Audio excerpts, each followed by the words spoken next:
Hello, everyone. This is Michaela, and you're listening to the End All the Things podcast. As a life coach and facilitator, I work with individuals and groups to empower their best selves to shine to the betterment of all involved. My goal is always to bring you closer to trusting the voice inside of you that is authentically yours. My job here is no different. In my journey through life, I continue to meet people who use their authenticity, their gifts, to grow, change, and serve through professional and personal endeavors. These people and their stories become my gift to you, for I cannot keep a good thing to myself, and I believe that they may inspire a part of your story to evolve. Welcome to another empowering episode of End All the Things. This one is a fun start. I pushed record and then said to my guest, "Is there anything you want to talk about, not talk about, prep me for, you name it?"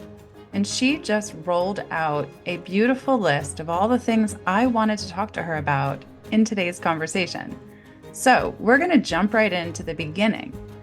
The intro will be self-explanatory. She's going to tell you that she's a holistic communicator or communication consultant and coach. She is going to tell you about her book. She is going to tell you about her retreat to Bali. Yes, I said Bali.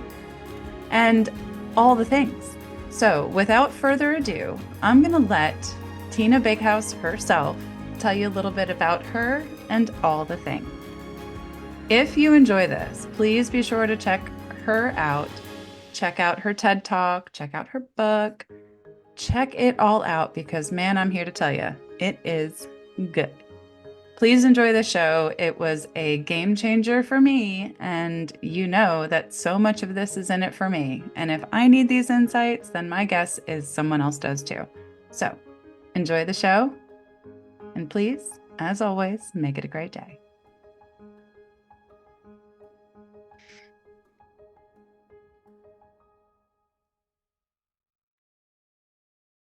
Well, I'm excited. Two things I'm excited about. I published a book about discovering our magnetic speaker within. So concepts in that are always fun to talk about. How do you embrace your inner magnetism in any line of work, whether you're a coach or a consultant or an educator, whatever line of work? It's really important to note we all are communicators, and how to do that, I think, would be fun.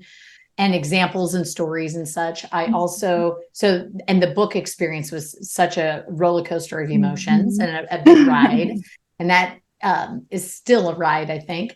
And then the other piece is I'm, for the first time, co-facilitating a women's retreat in Bali in February, end of February to March. Still have some spots open for women. It's called Create Your Next Chapter. And we're focusing on leadership, communication, and spirituality with our workshops and experiences of healing waters and beyond. So those are two exciting things.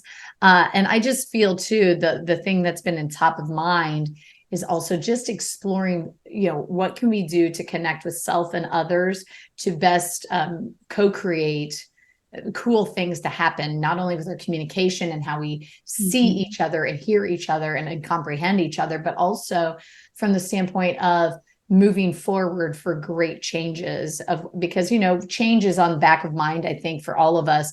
I just turned 48, my birthday this week. Birthdays we think about. So thank you. Birthdays we think about changes, but also New Year, right? New Year, new you. And it's like, how can, with our businesses, with our personal lives, spirituality is really important to me, and growing in that is one of my big things, but also spending more time in nature and taking time to be fully present.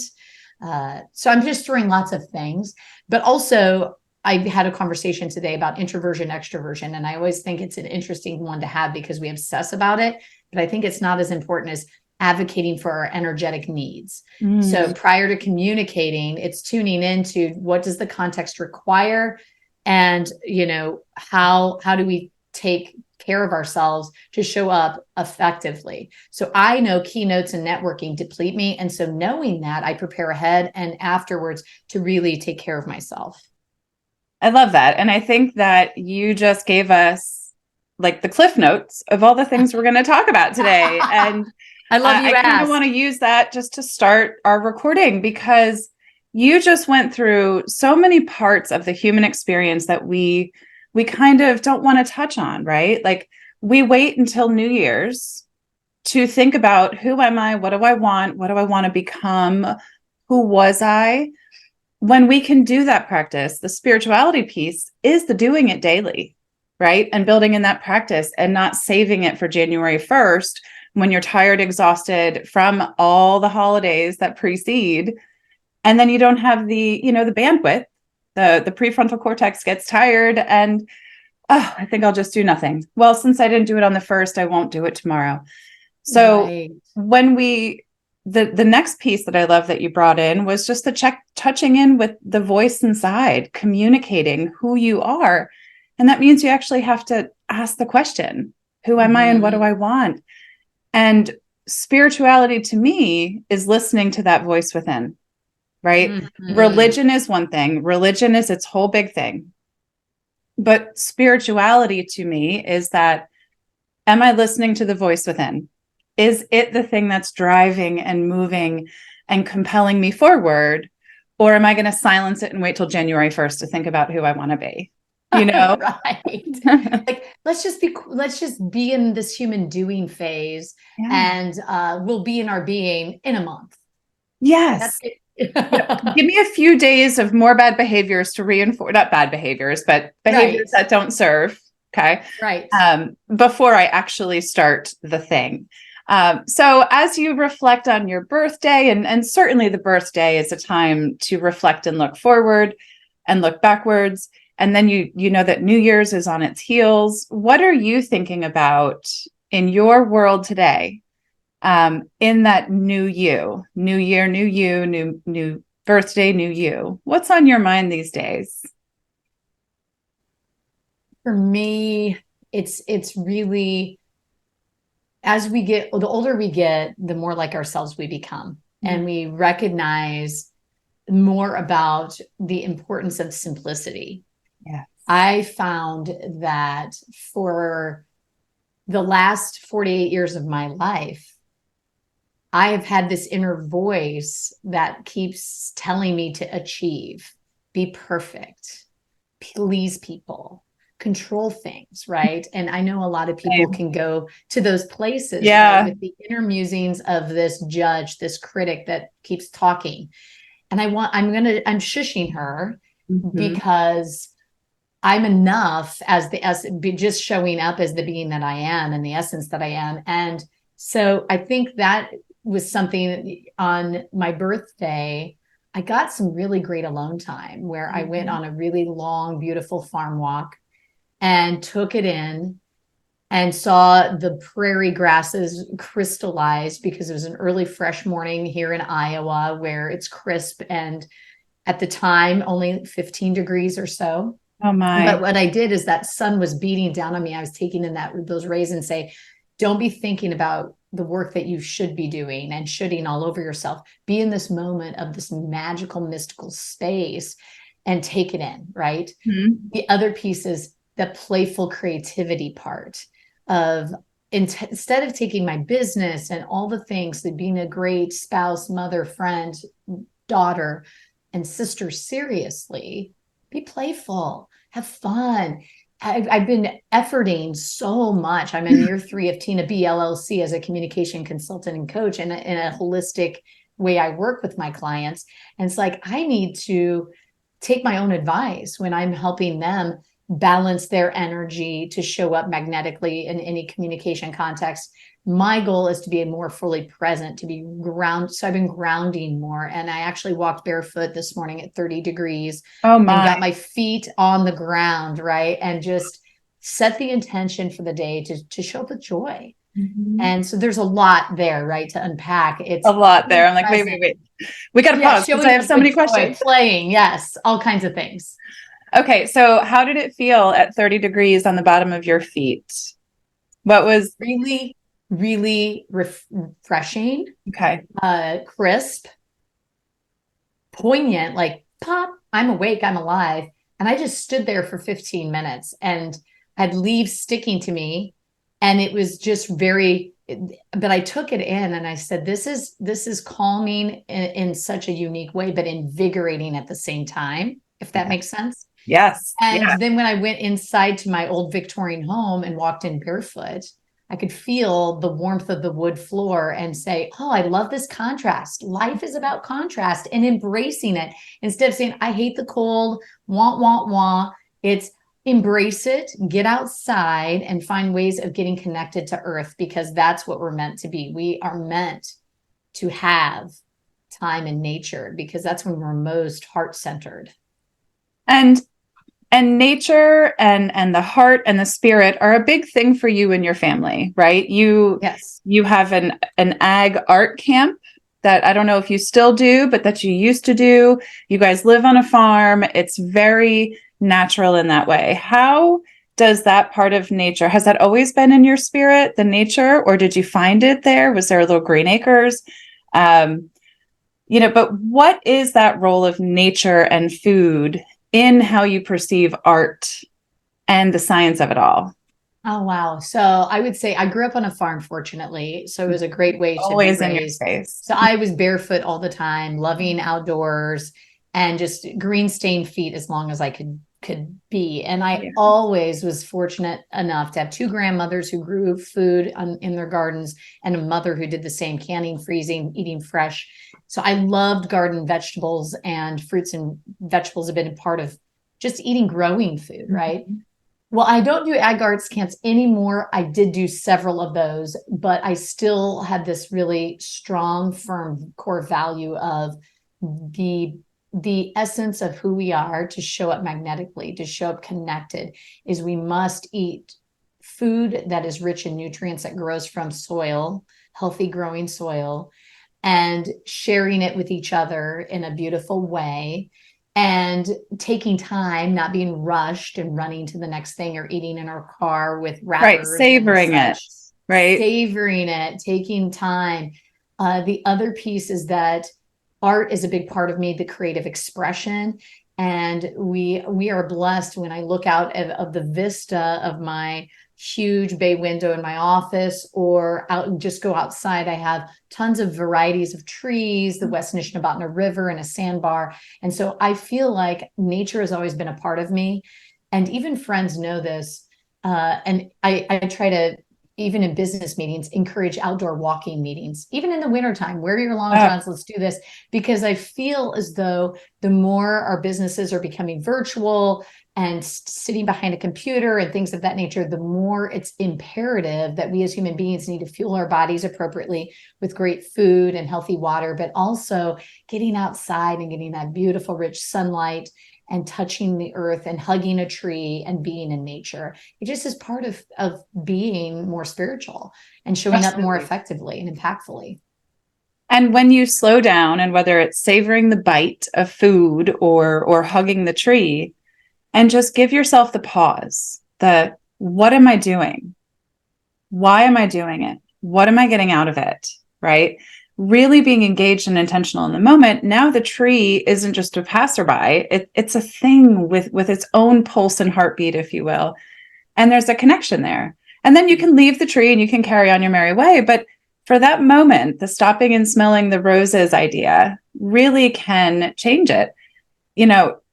If we aren't stopping and smelling, what are we doing? Right? The idea of, if the tree falls in the woods, does anyone hear it? Well, someone who has ears will hear it, right? But maybe the bat won't, but the bat will see it. And I know they've got different ears, but all of these things are happening around us, and the tree may fall and we may hear it or we may not, but then we can look at the fallen tree as we walk by and say, wow, there's a story there. Of being, of all that it did for the universe in that moment. And it's now in this different state. It's sort of like watching, we've been going through a drought, watching the evolution of our river being very shallow, right? Mm-hmm. And so things are growing in us, what part of the sandbar, right? We're seeing all these trees and different plants are just sprouting up and coming to life.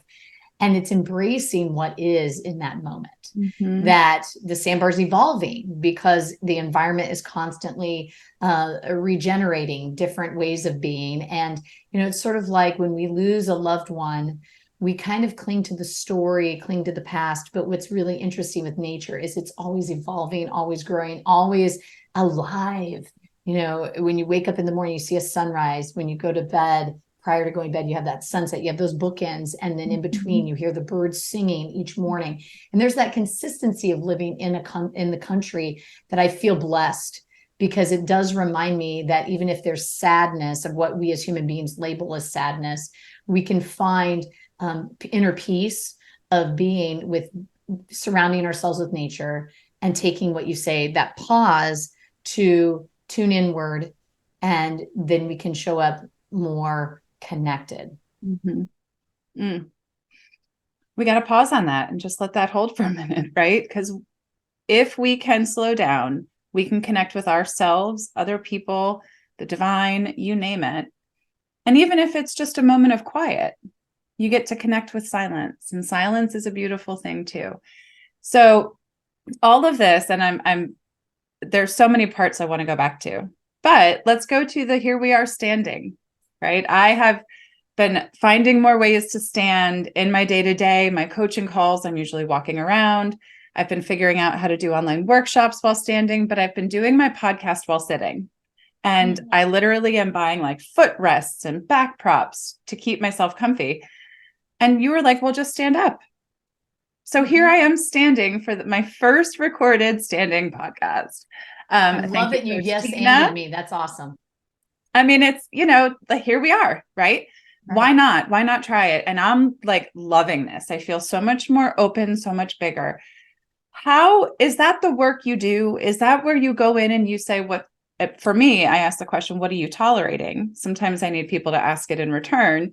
But what is your practice to help people overcome those things that are holding them back so that they can express themselves better, bigger, more authentically? Because you just did it for me and I feel great. Oh, well, I love that one little nugget is super helpful. That warms my heart. As a holistic communication consultant and coach, I support heart-centered leaders and advocates for change who struggle with sharing content or creating a message that matters with confidence and clarity, as well as showing up in the world and delivering in a meaningful, authentic way. So I do this through my coaching and consulting program, which is the Magnetic Speaking Blueprint. It's a 3 or 6 month program where we break down and I customize it individually or for teams as we look at the magnetic mind, message, and mechanics. So it's understanding the self, your temperament, your authentic thoughts and lines of thinking, getting rid of those conditioned beliefs, and aware of your audience and being audience centered, that they have different values potentially than you do. And you want to be able to land a message, tapping into different learning styles and different ways of being.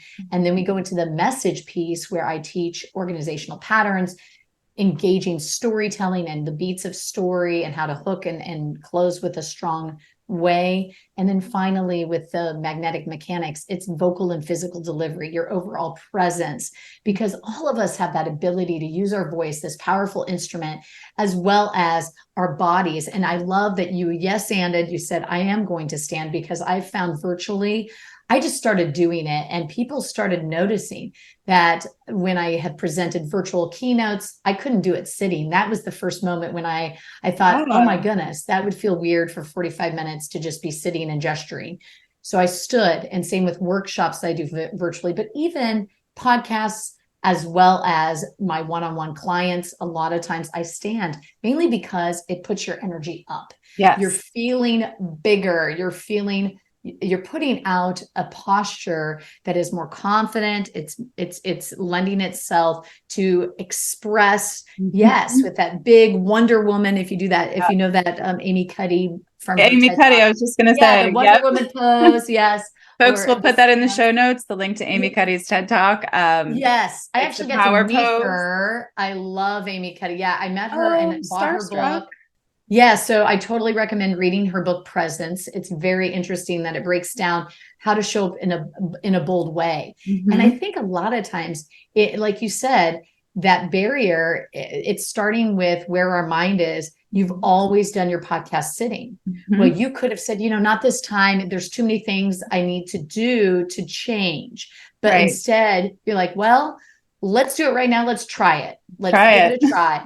And so your mind, you worked through the uncertainty and maybe that small amount of conditioned belief of fear of what if it turns out wanky or whatever, you let that go. So that's the first piece. then it's like, well, I feel like it naturally puts you into a mindset of stronger messaging. Yeah, I feel like I can move my arms and my body and I can get into it. I think for me, one of my worries is when I present or do sermons, I move my whole body, right? So like the hips, it's like I'm holding a baby and I just like I'm swaying. And but but I'm thinking now as you're saying this, because that's one of my oppositions is I'm always moving and I don't want to make people dizzy as they're watching. But this isn't about me. I'm not the presenter here, right? I just have to sit and engage with someone. So I'm not moving as much as I would feel if I was being the presenter. So this has been a really fantastic practice, by the way. Like Well, I'm wonderful. learning a Well, lot. it's that, yeah. When you look at it as it's a co-creation between you and the audience, it's a Yeah. we thing, not an I thing. That's why my book title is Discovering Our Magnetic Speaker Within. The Mm. our, that pronoun, it was intentional. And I actually got criticism. It needs to be your, not our. I said, no, if I say your, it's making it about me when it needs to be about the other. So to your analogy, if Thank you go into a you. forest and the tree falls and no one's there to hear it, did it ever happen? Well, if you give a speech or a presentation or an idea and nobody's listening to you, did it ever happen? All Mm. communication has a persuasive element. Your Oh, yeah. audience has two choices. They can choose to listen or tune you out. So it's on you to tap into a connection. Mhm. First, you want to be fully calm and connected with self. Then then you're able to connect with the other, but you make it about them. So it's conversational. And when you present your sermons, if you think of it, I'm not talking at them or to them, but with them. Then it becomes a different feeling, not only with the warmth from your voice and your nonverbal communication, but also from the message, the content in which you're sharing to that audience. Hey there, amazing listeners of And All the Things. It's your host, Michaela here, your partner in growth and joy, coming to you with an exciting opportunity. Are you ready to infuse your life with a burst of positivity, perspective, and purpose? I am thrilled to announce to you that the Course for Joy, brought to you by Joy Enterprises and yours truly, is available for you today.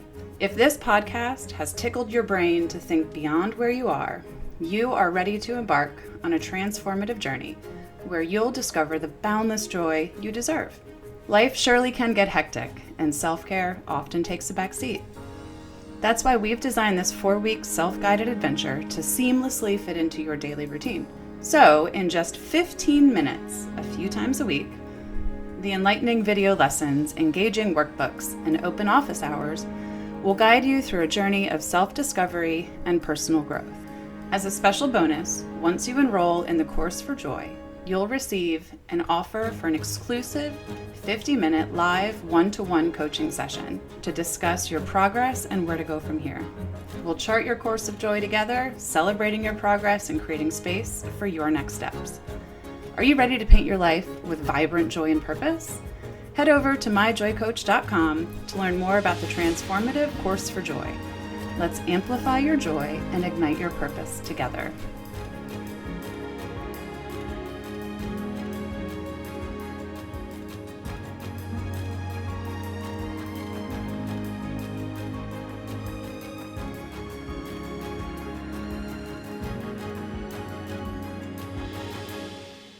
Absolutely. And thank you for that. It's interesting. One of the things a former pastor of mine did that I loved is he would invite us to participate at one point in the church service. And it was, where have you seen God? Pastor Dan Lundquist, he's amazing. And so during a few of my sermons, I brought a piece of that in and I said, I'm going to challenge you folks. And they were able to interact with me. So the next time I got up to do the sermon, and I don't do them very often, people were like raising their hands to try to participate in my sermon. And I'm like, okay, this is our house, you know? So I think you're hitting a lot of things right on, and I'm feeling very like validated, right? I coach people to think in this way, but even me, the coach, settles on what I think I know until I get to that point where I'm, putting on Band-Aids and buying footrests and doing all these things so I can be comfortable in my body, right? Right. So, and I want to get to the book in a minute, but tell me about embodiment, right? Like how important is it to trust our bodies, right? Yes, you talked about feeding our bodies. We have to eat good stuff and savor it. When we communicate, how important is it to feel safe in our bodies? And maybe safe isn't the right word, but to have the space, because as we're finishing up this conversation, my body is very much a part of my presentations, and I think some of it might just be my moving the energy out. But I'm thinking, when I sit, I feel restrained. When I stand, I feel free. I feel safe and safer in my body. So maybe that's a thought for a different time, but I have so many things going through my brain with this standing podcast. Well, I love this.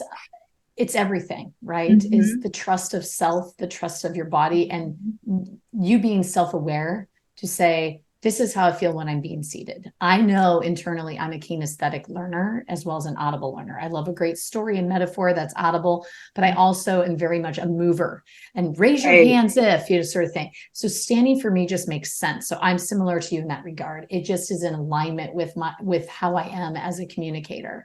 And so I remember one of my former clients, he looks at me and he says, okay, Tina B, I'm stressing out. Like, I have this presentation for my business. It's important. There are so many things to think about, like when to gesture, when to move with purpose, when to do this, when to do that, and say all the things and da da da da da. And he was just going. That sounds really stressful. Yeah, he was very stressed out. So I said, okay, pause. What all you have to consider, don't worry about your body at all. First, be aware of the context. Ask yourself, what does the context require in this moment? What is my audience need? And what topic am I communicating about? And prepare for that. Prepare in terms of tune into whom you're speaking. If you're speaking to a group of new young entrepreneurs, that's very different than CEOs or potential funders. So tune into them, because you want to message your story, your examples, your research for them. Then ask yourself, what does this event or experience require of me? And just prepare, like, trust yourself after you prepare the message. Then show up fully rested, fully appropriately fueled, and allow your body to be. I think the problem is he was thinking in this case, I need to gesture for emphasis for this first point, and then I need to do this, and I should move at this, all the shoulding all over himself. When really, if you think of your body, your voice, your words, your mind, all of it is an orchestra. And you are the soul is the conductor. If you allow the heart to lead, the passion leads the communication.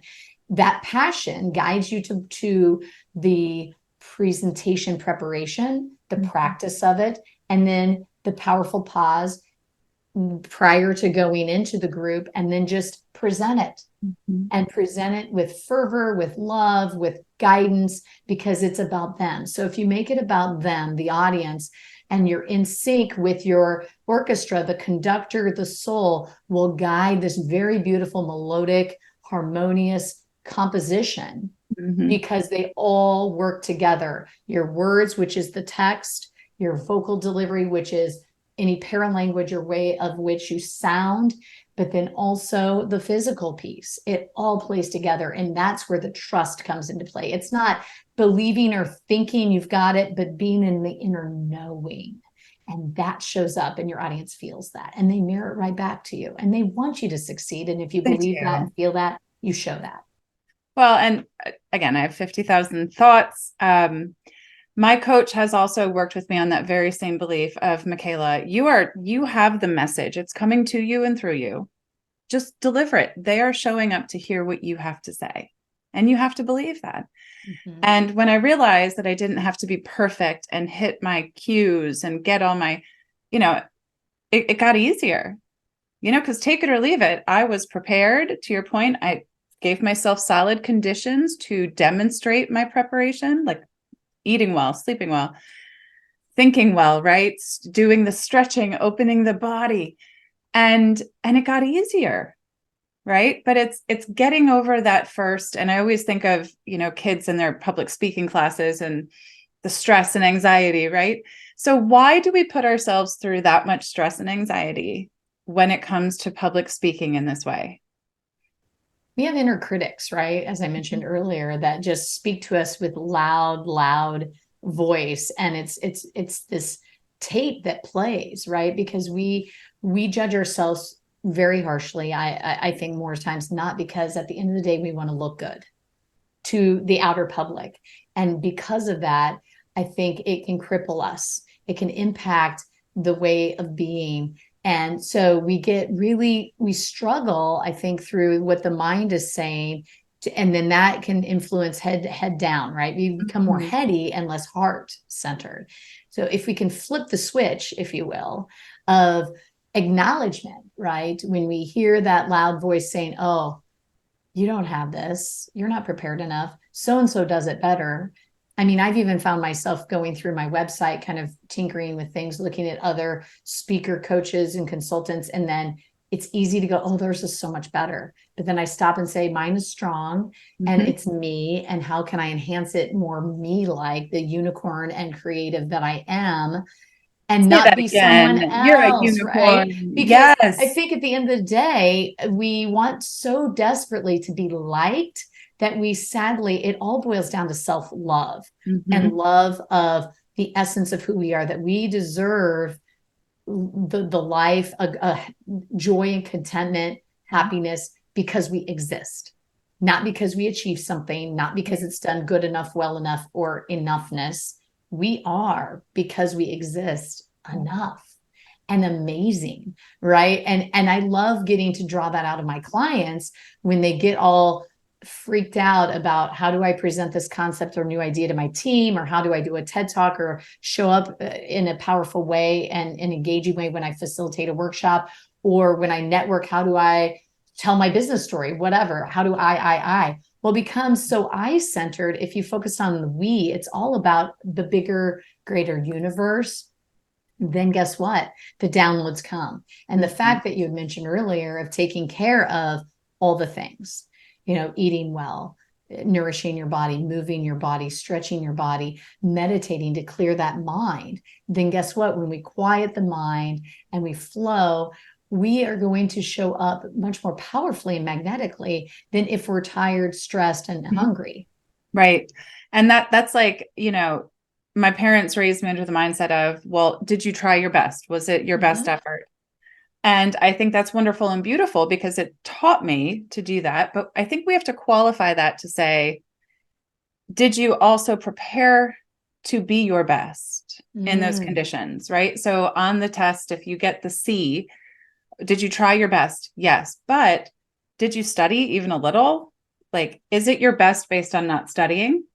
Or is it your best based on, I put in the work, I did the things, and I didn't come up to that level? So there's so much to this. And it's not just the food we eat and the sleep we get, but it's, as you're saying, it's the things that we think and believe and the ways that we try to show up in life so that we can build the courage to go big, to do the TED Talk, to write the book, All Things Friends, that she has done. And, and yet we look at people, I see you have a TEDx talk, right? And I go, holy cow, that is incredible. That's like my hashtag bucket list stuff. And I go, I can't believe she did that. And then I think, but she did do that. And it's just a doing of the thing, a process to get there. So to someone who is obviously taking your advice today, talk me through, how do you get to, tell me about the TED Talk, but how do you get there? What is the process mentally, physically, to get to the place of giving a TED Talk? Because that's incredible. That's a great question, because I'm doing a second TED Talk in 2024, which I'm super excited about, with sharing our voice through story, which this is going so to be great. amazing. And I'm terrified. I'm nerve-sighted. I'm nervous and excited, which is healthy. Yes. It's working through it. I will say it's just like when you make a goal to run a marathon or an athletic goal, you really have to, it's mind, body, and spirit, and align all of those things. So the first is look at the end goal in mind. So in this case, you're saying, how do I do a TED Talk or a TEDx talk? Right. And that is the end goal. So if you know that goal and it's concrete and clear, great. That's where you start. So then it's backing up the truck and saying, okay, what's a first action or step that I need to do to reach that goal? Because it's going to be several steps. It's not going to be leap to that TED Talk. There's lots of layers. And I would say the first is the mindset is I am worthy, I am enough, and I can do a TED Talk. I'm a freaking unicorn, right? I'm a unicorn. Unicorn. I've got things worthy saying that people will listen to. Right. And because frankly, it is easy to say, well, that's so overwhelming. I don't even know where to start. It's such a big idea. Same with writing a book. It's such a big idea. I don't even know where to start. And even I found myself just writing TED speeches for, years prior and just doing no action. Inaction is still a choice and an action, right? It's procrastination. So it's the mindset first is tell yourself that, hey, that is you've said it's a bucket lister. Okay. Then decide in 2024 or 2025, this is going to happen. It is happening. I see. And then you start to envision it and you picture yourself on that red dot stage. Then you go into phase 2 after the mind says, yep, you got this. You want this. You deserve this. It's a goal. I'm worthy. What is that idea we're spreading that you want to share? That one idea. And everybody has at least one, if not a dozen ideas. Absolutely. And so it's coming up and maybe doing a cursory like brain dump, research, listen to some TED Talks and tap into that. And then it's that crafting phase. Like after you've done the ideas, then you kind of craft your actual talk, like a rough draft. And then you assess, okay, do I need guidance, a coach to work through this, to get feedback on not only the content, but also land the space, land the stage. And there are those coaches that exist. I have definitely coached people on their TED Talks in terms of content. And I know of people that actually help you get on the stage. I do the content piece and confidence building. And so those are the steps. And then once you land the talk, which I know you will, Michaela, is the process of practice. And I've written the talk, like I love the composition piece. Practice is where it's staying on top of it. Like this is in March of 2024, I'm doing this. So my consistency of I need to go through this every day, at least once or twice, enjoy it, don't do it halfway, is where the rigor comes into play of sticking to it, having grit. And that's where the challenge comes. And so I do it on walks. I do it in front of like what it would look like in front of a group of people. And then I now need to make a plan of, okay, I probably want to practice this in front of a group of people prior to it to get some feedback and take that feedback and put it into place. So that's the steps, is the mindset. Then you get into your message making and do I need guidance and coaching? And then you get out and then you work on that delivery piece, right? Where that comes once you know what your message is and the message guides the movement.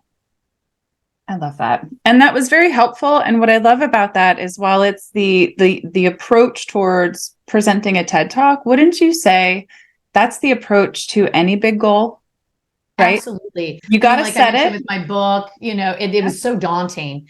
I've been journaling since I was 19. And so when I finally met someone at her book signing event, she said, I feel like I should tell you, you need to publish this book like now. And so she connected me with Georgetown University. I said, okay, this is the universe saying it is now. No more delay. Knock, knock. We're still knocking. Knock, knock. Yeah. So then it became, I decided I knew I couldn't do it on my own. I really soul searched on that. I thought I don't want to self-publish. I'd really like a publisher and I want that support. And so I had a year and a half with that process. And it was rigorous, going through 5 different editors and getting feedback, which was a great learning experience. But yeah, with any bigger goal that you can't do in 2 minutes or in a few hours, whether it's creating a website for your business or growing and scaling it, you really have to do steps. Yeah. And it's great to have a voice of guidance, a voice of accountability, right? We're not here to do this stuff alone. To your point earlier, communication and living is about the exchange of sound, energy, all the different ways we share.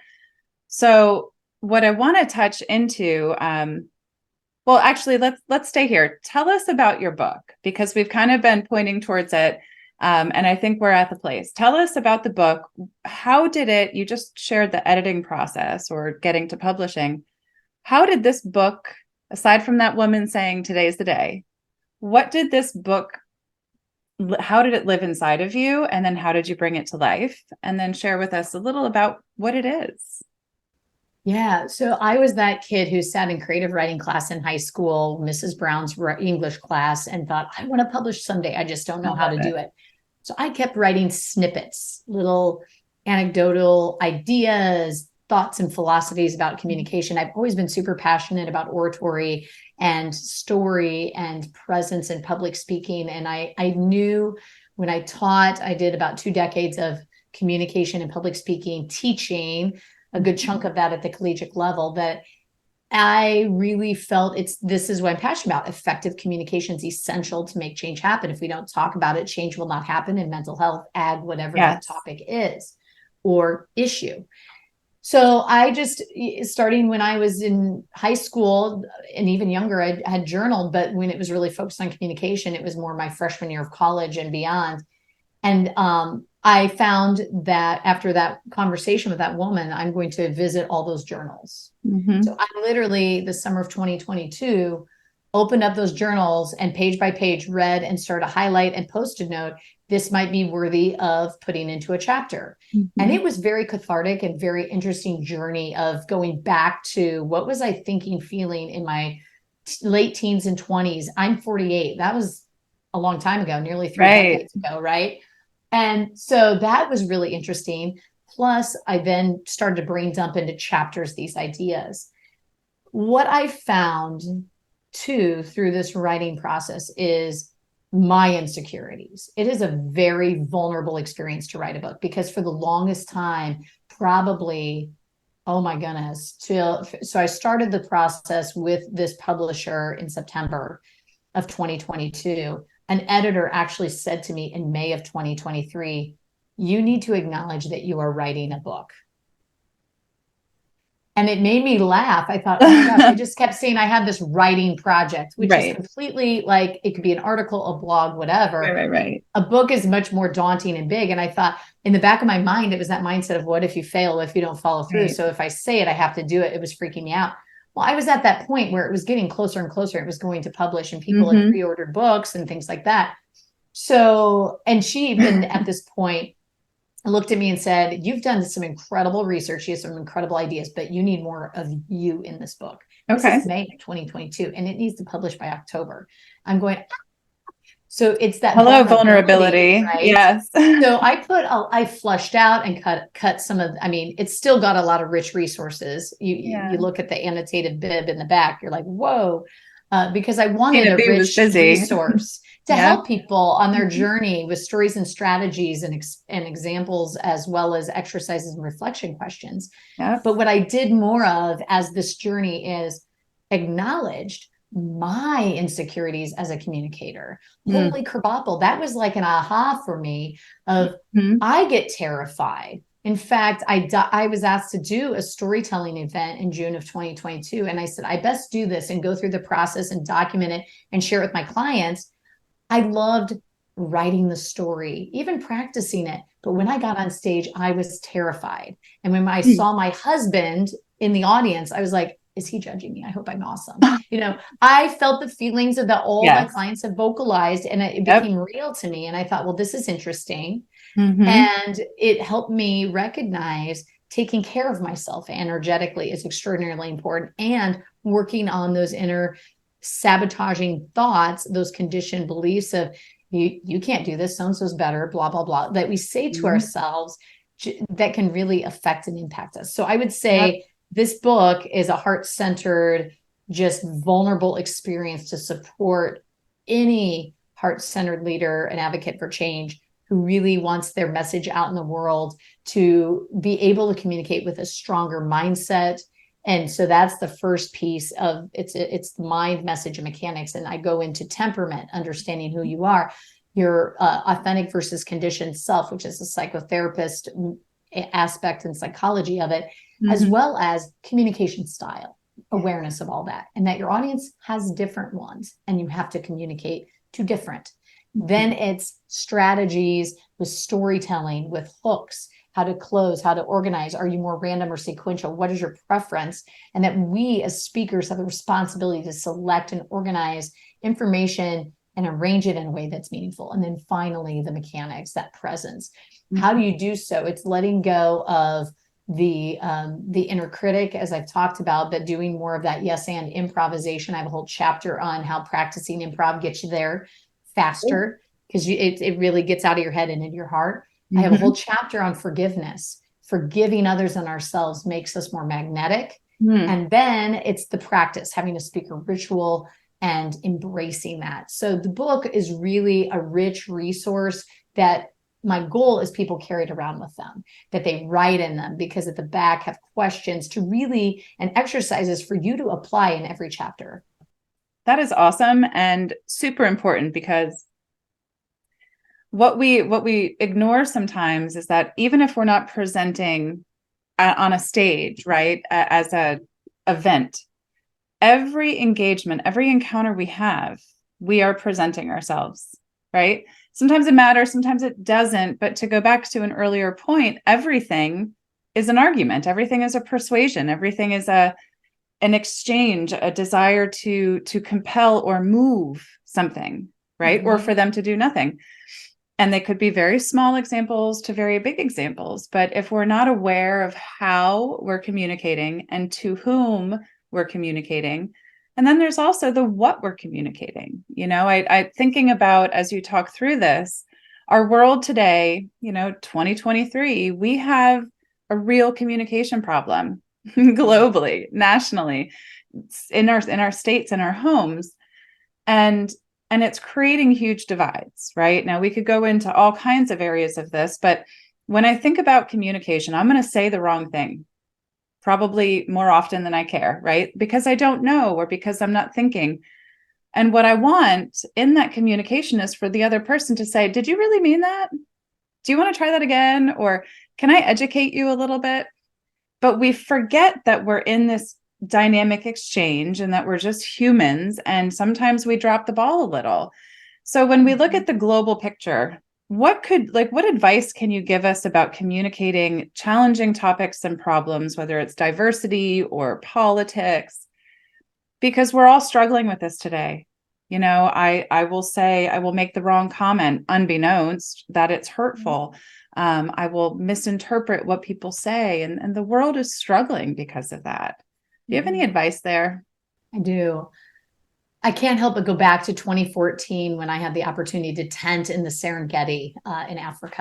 And it was cool. a powerful Tanzanian experience. And I met this powerful, in his 80s, Dr. John from South Africa. And he'd been practicing medicine for more than 55 years, still practicing in his 80s, and just was very much an erudite. We had such rich conversations about all the things. And I remember in our tearful goodbye, it was a hard one, because I knew, I was hoping I'd get to South Africa before he passed, and I didn't. So I knew that goodbye was potentially our last. I asked him, and at the time I was a professor at a university, what can I do? What can I say to my students? You've shared so many aphorisms, rich insights that can help them, as Maya Angelou says, know better, do better, moving forward in the world of business and their personal lives to communicate with impact and effectively. And he said, Tina, in my many, many years of practicing medicine, I've always got richly curious, and I've asked questions. That's never failed me with my patients. If I'm curious and I ask them the questions, they know their bodies more than I do. I can't get inside their head or their pain, but they can describe it to me, and we can get through this discourse some insights into what might be the best means of healing. Well, he was saying it from a healthcare perspective, but I think, to your point, if we are, because I find that we're getting very marginalized as a society and not willing to engage in discourse and conversations with people who differ in our opinions. Right. That's unfortunate. I've really stressed to my 13-year-old young man the importance of asking questions, of experiencing new and different. We went to a Zen center for the first time with him to meditate, and he was the Cool. only teen there for a 30-minute silent meditation, and had a wonderful conversation with a Buddhist priest. And it exposed him to a different world, right? Of different, because he's grown up in a Methodist church, and we thought, I want to broaden your horizons there. And it's letting go of having to be right. There is something within our ego that absolutely, Yep. I'm guilty of this and working very hard to soften it, because whether it's with family, and that can impact your family dynamic, or with your colleagues that you work with, your clients, your fellow other just human beings, it's really valuable to just say, oh, that's interesting. Like, see it as, be interested instead of trying to be interesting and impart your belief system on other people. Though we're passionate about it, great. But ask, well, that's interesting. Tell me more about that. Like, I'm curious, especially in the heated of politics, I've been curious, like, so what are your thoughts about current president? Or what are your thoughts about the choices that we have? I'm curious. And curiosity comes from heart and compassion, as opposed to judgment.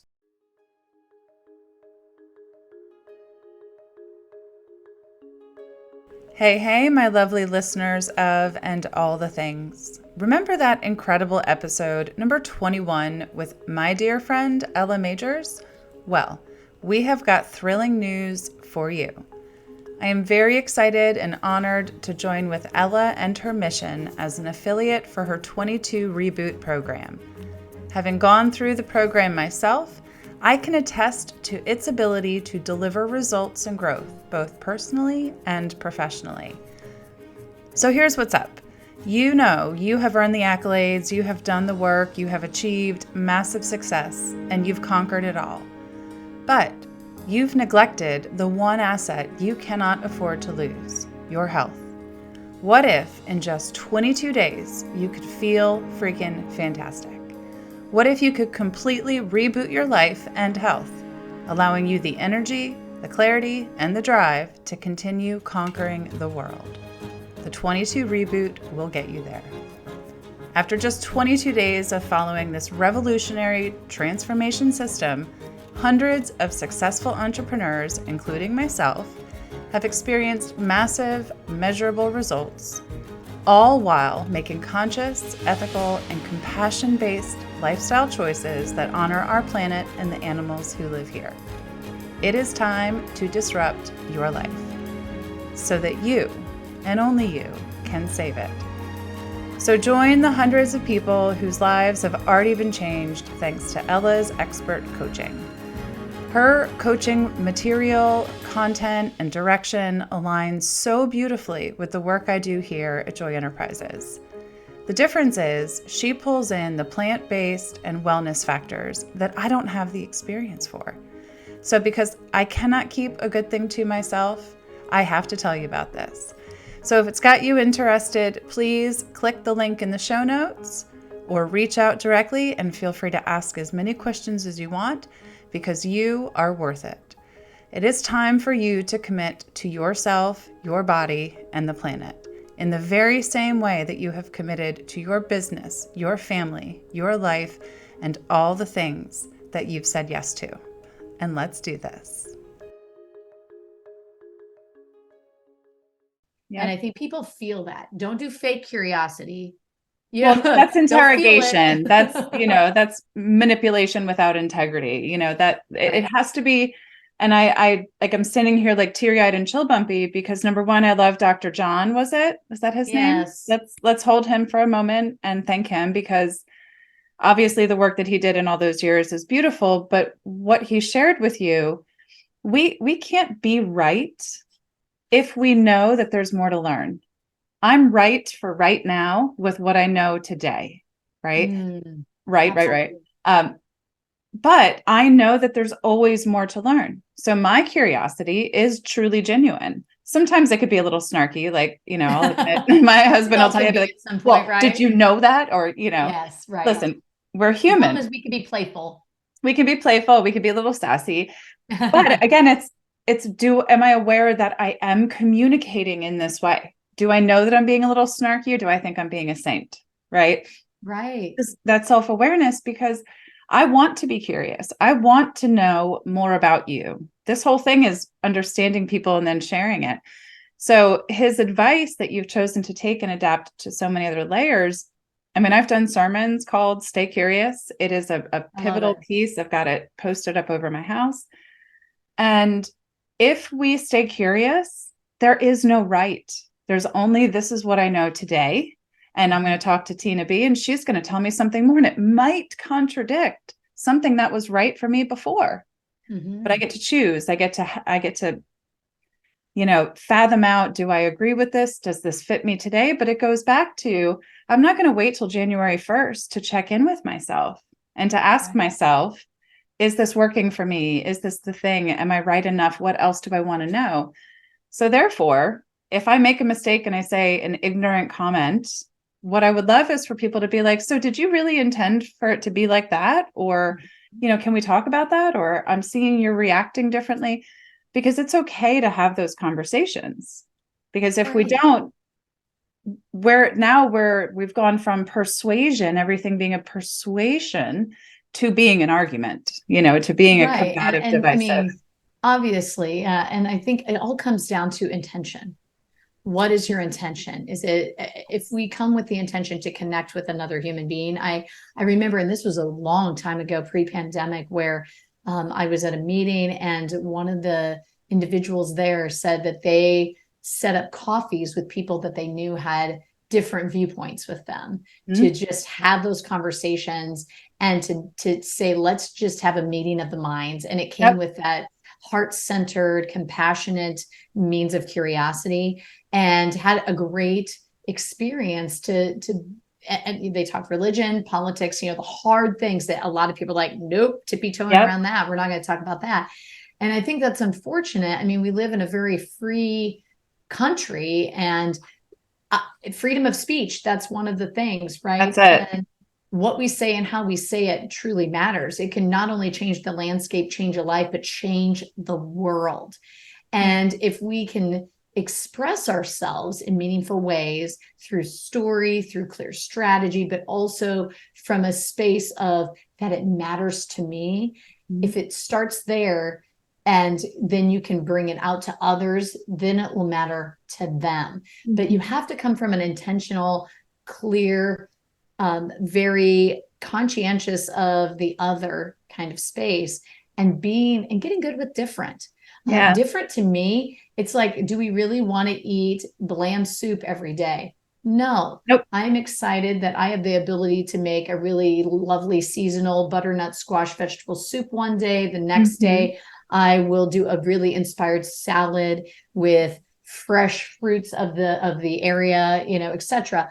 And so, similar with our palates wanting and deserving and needing more and new and different, Right. same with how we show up with conversations with people in our life to diversify, because more than ever before, I think it's important. Absolutely. I mean, our kids, our world is streaming with diversity, and we don't know what to do with it, right? When we Right. grow up in our small Iowa town, we're not exposed. You were probably not exposed to that much diversity, whether it's not even in just people and their colors and their backgrounds, but food and just Right. lifestyle And and that's where I've trees been and very plants. intentional with my son. Yeah, exactly. Because it's very important to me that Mhm. he is aware of, we watched a McFarland USA, which is about this cross country team in California Cool. that were a Mexican group or Hispanic, and that they overcame adversity. And it's a really great, true story of showing cultural diversity, Mhm. going through hardships of racist comments, biases that we have. And we had a really good conversation after that, because when you live in a space where everyone looks like you, we even went to an Asian market in a city close to our farm and said, okay, things are written in Japanese or in some sections, and Chinese and other. How great to experience different. And we Good made job, Mom. sushi over Thanksgiving, which for an Iowa farm I family love is it. probably completely the opposite of what a lot of people would say. That's what my son wanted to do. I'm like, what do you want to do over Thanksgiving? He says, I want to make sushi. I said, all right, I have no idea how we're going to do this, but let's try it. We failed a few times, and then the last few rolls were phenomenal. I'm like, we figured it out. Awesome. Well, and it's just like me in the sitting chair. Why we know why we do the turkey on Thanksgiving, but Mm-hmm. what is more important, the experience or preserving an idea about a tradition, right? Yes, great Like, point. I love that he just came up and said, no, let's do sushi. Let's totally take a left turn and try something different. And maybe next year you go back to the traditional Thanksgiving feast, Right. but why not, right? You're not breaking the Thanksgiving feeling by We having just wanted sushi. time together, You just right? And wanted I will say time. we laughed and it was memorable and it really aligned well with, I even did a video about that communication with that, Right. it really is about doing different can be scary. It can be hard because I had no idea, like raw fish. Okay, I hope we get decent raw fish in the Midwest. And how do I work with this rice? All of that. Because sushi rice I've never purchased before. And Yeah. then having an accountability partner, someone to push you. It was my Yep. son. I wouldn't have probably on my own said, oh, let's cook sushi, but he Mhm. encouraged it. And then finally, failure is how you fail fast to learn fast. And I Mhm. love what Tina Fey says. There's no such thing as failure. There's only opportunities. I And she love it. says that with the lens of improvisation. It's getting into a scene. And I've learned through my training in improv that we yes and each other. When I say something and I feel like, oh, that was dumb, my partner makes me look good and it becomes something and it manifests into a really great scene. And all of this is tying into your insistence on the word our versus your in the title Mm-hmm. of your book, right? Yes, exactly. And That or was in the that was the subline. biggest debate. I had so many critiques on that. It was so interesting, and having it not just be discover, but discovering. I'm still learning. I feel like the ing was also important as well, and it comes from within. Magnetism comes from within. You don't have to be loud to be magnetic, to have your ideas, your communication land. And I think that's really important. When I think about I can be very loud, but I also have a soft side, but we all communicate differently. And just because we're being quiet doesn't mean we're not being effective or bold, Right. right?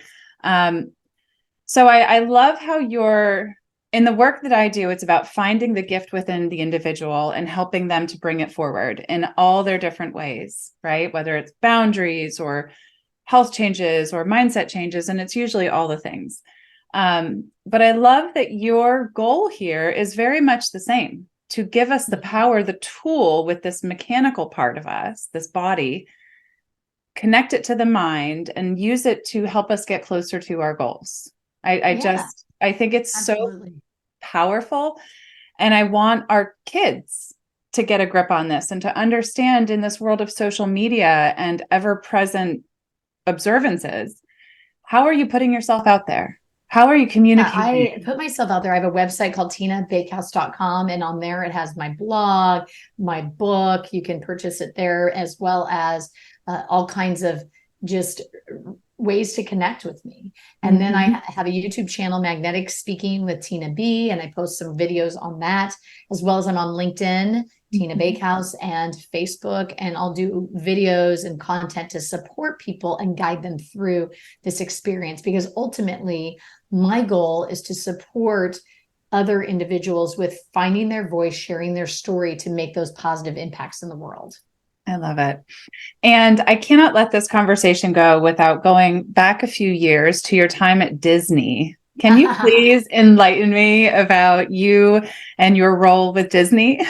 Absolutely. So Because this I is so fun. actually always loved all things Disney as a kid. I loved the animated shows, etc. So when it came my sophomore year of college and I knew I had to have an internship to graduate, I just thought, why not work for Disney? And nobody had done it at the University of Northern Iowa yet.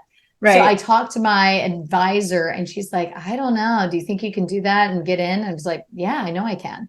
So I reached out to a friend whose uncle was an engineer there and he gave me several phone numbers to call. I love it. This was before really the internet, it was around, but there was But no not way being of, used to just right. It was just Google. not, I mean, this was the early 90s. Mm-hmm. So there was really phone calls and letters Right. really were the main sources of communication, and email was around, but definitely a different form of channels of communication that we have so much more today. So Mm-hmm. anyway, I call and call and call and figure out that there is an interview in Lincoln, Nebraska.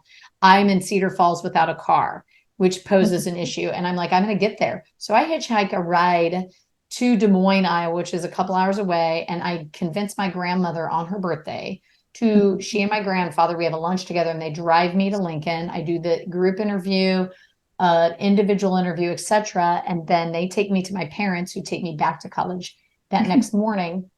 And this is determination right here. Yeah, determination. I get this slip of paper with a phone number that I'm to call within a week. They say, wait a week and then call. I called probably 100 times. Just kept ringing. I'm like, well, somebody's going to answer. They finally said, yeah. And I can't help but wonder if that was the first test. Like, are you hardcore? But they said, you made it onto the phone interview. I said, okay, great. So I did a phone interview, and then a month later, I got the big happy package of attractions host for the Magic Kingdom. And within a month of working at Splash Mountain, which now is being changed in Frontierland in the Magic Kingdom in Florida, they promoted me to parades. So I got to coordinate parades for the 3:00 parade and Spectral Magic at night. And I did actually do a tryout. I wanted to be Mary Poppins, but they didn't need my height. That's the interesting thing, is they really need 5'1", 5'2", and I'm 5'8.5". Oh, wow. You know? Wow. So, but it was that a cool is so cool, though. I loved it. And I was a casual temporary cast member 5 years after I worked there. And it was just a magical, like going through traditions and training, and a communication business course through the Disney Institute. I still use those concepts with my clients, with my presentations, etc. What's one of the tips you learned from Disney that you can share with us?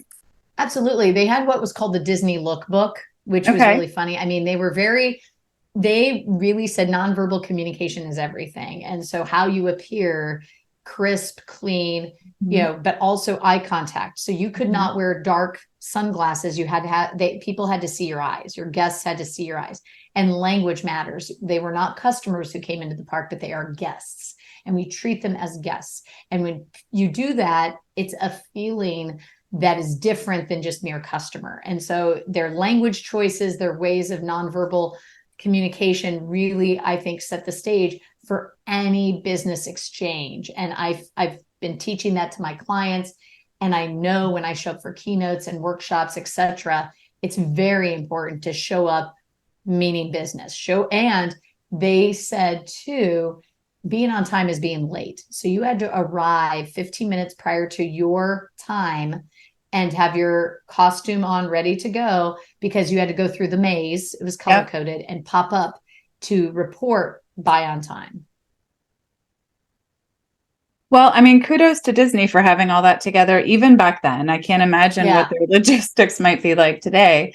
But so earlier you said you were nerve sighted. Is that how you combine the two words for the 20? Nervous and excited, yes. TED Talk.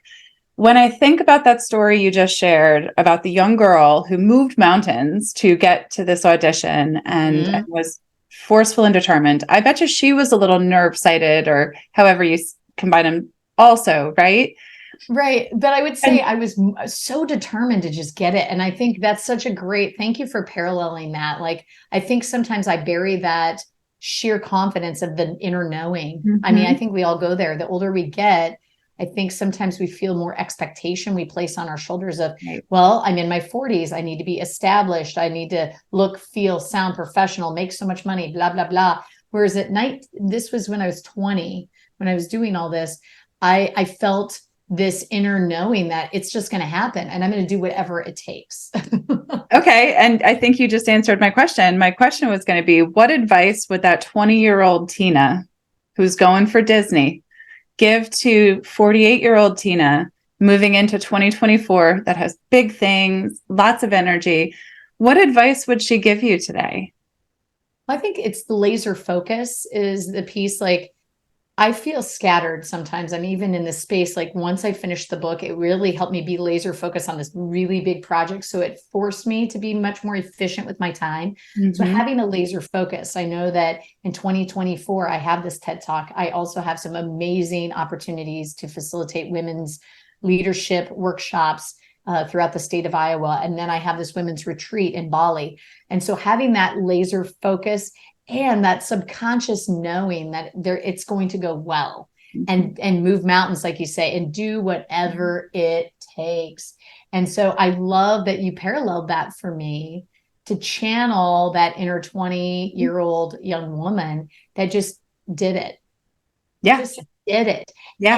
And did it with joy and confidence all the way. Yep. You know, found a way to get there, found a way to communicate and convey my message in my own magnetic speaker style. Mm-hmm.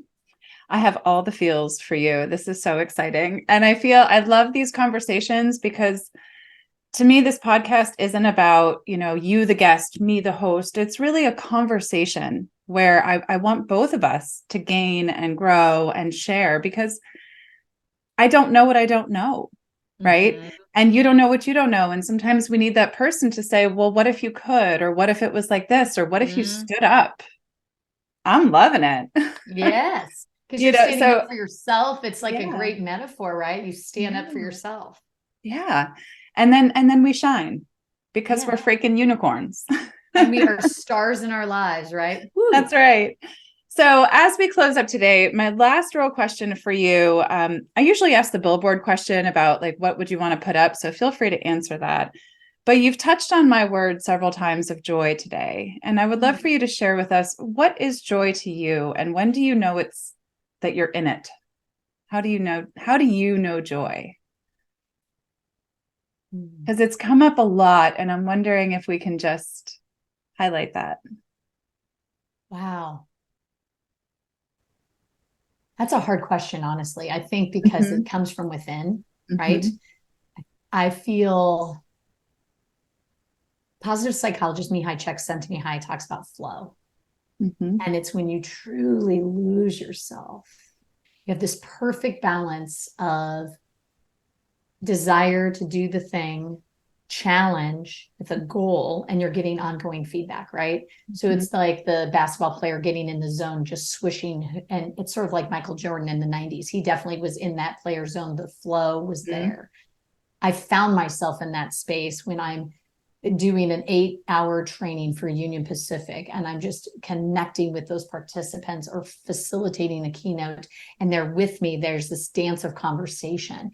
So it's loss of time, embracing something that is just true to your hearts. It's making your heart smile and bubble up with this energy that is really, you know it when you feel it. It's hard to describe. There's a bit of your heart's smiling, you're skipping to your step, and there's some fun to it. And I think, what I've been challenged with, and when I've done my own business, I'm in year 3 celebrating here in January. It's easy to get into efforting. Well, thank you. It's easy to get into this idea of efforting, putting in so much work, so much effort, blah, blah, blah, blah, blah, to prove. And I had this intuitive guide say to me, Tina, just have fun, just be. We are human beings, not human doers, and find the fun in all the things, right? Yep. And so that's in addition to just being fully present, is what can be fun. Like when I'm going into my website, have fun with up leveling it, shifting some of the text and updating pictures, etc. Even just the grind of certain emails, you can get in the heaviness of those processes. Oh, yes. Finding the joy in that, because you're like, I have the freedom. And you mentioned that full on freedom. Joy is freeing, because you think of the spectrum of emotion, joy is at the top. That's where we want to be. At the very, very bottom is fear. So joy is the opposite of fear. I love it. I love asking what other people think of joy, because I look at joy as very much in the same way you're looking at it, but happiness and suffering, right? Very Buddhist mindset, but happiness and suffering are constantly happening, right? It's unavoidable. So to me, I look at it and say that joy is the thing in the middle, right? Like while I'm doing the hard work, while all this is going on, I still have enough. I'm still worthy. I still am. And then all this happiness. If I count my life in terms of happiness, I'm betting on 50%, right? Because there's suffering and there's happiness. But if I stand in the middle and say, you said when you're in the flow of 8 hours of facilitation, well, girl, I guarantee you did a whole lot of hard work to get to that place that might be perceived as suffering, that might be pain in the butt, you know? But Right. then you get to this flow. Neither of them are going to last, but being in that space and saying, I know why I'm doing this work. I know why I'm moving these mountains. I know what I'm doing so that I can get to that 8 hour or that keynote and live it fully. Right. Mm-hmm. And really be present in that. So I want my definition to constantly change and evolve. I want to learn more about what joy is.